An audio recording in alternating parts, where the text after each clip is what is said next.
What's up everybody, it's Luke James, not the singer. If you're an indie artist looking for an album review and some promo, you can hit up Luke at redmattersite.com. But what I have for you today is a review for the Wu-Tang's newest group album, A Better Tomorrow.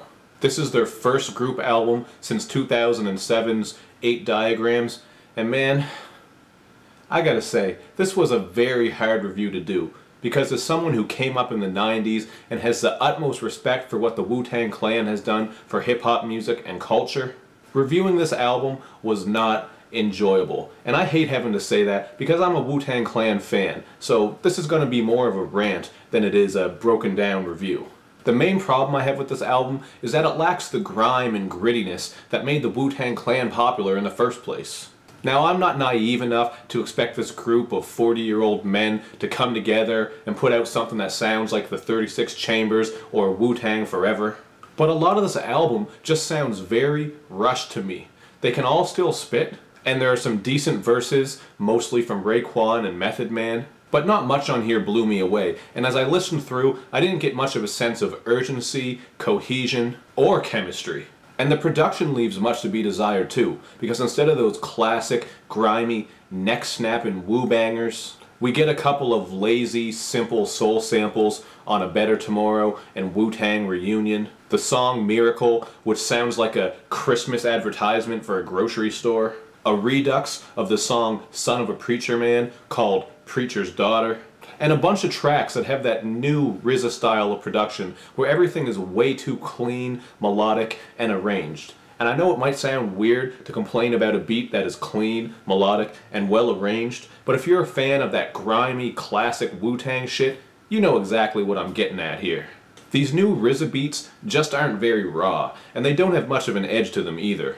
He does try to reinvent that classic Wu sound on the song Pioneer the Frontier, but it just ends up sounding like a jumbled collection of samples and sound effects. And honestly, I can't blame the RZA for wanting to switch up his style and get a little bit experimental, because I'm sure some people like it, and he probably wants to reinvent himself a little bit since he's been in the game for so long. But as an old school Wu-Tang fan, this is not what I want to hear from RZA production. But honestly, it is kind of what I expected. And you know, based on how long it took this album to come about because of all the bickering within the Wu-Tang family, it almost seems like RZA had to put a gun to everybody's head just to make this happen. And that's probably not very far from the truth, because if you've seen any of the interviews with Raekwon, he didn't have many good things to say about this album, like when he publicly blasted the Mathematics-produced single, Keep Watch. And what did he say?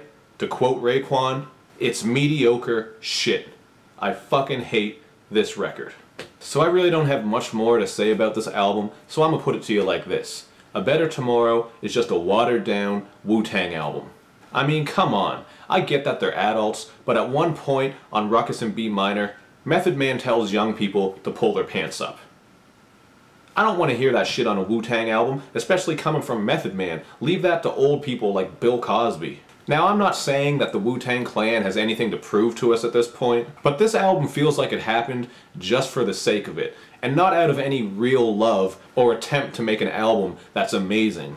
That said, I think if you're a hardcore Wu-Tang fan who just wants any Wu-Tang to check out, you'll probably get some enjoyment out of this album, especially if you're alright with the evolution of RZA's production. But if you're like me, and you were just hoping for some of that grimy shit, like you really were hoping this would take you back to the 36 Chambers days, even though deep down you knew that wouldn't happen, yeah, this album is just not very good. Necklace, produced by Fourth Disciple, is one of my favorite tracks on here, because it's dingy and it has that classic Wu-Tang vibe. And Mistaken Identity, produced by RZA, is pretty dope too. As for the rest of the songs on this album, they're not all out awful by any means, they're just not great or memorable either.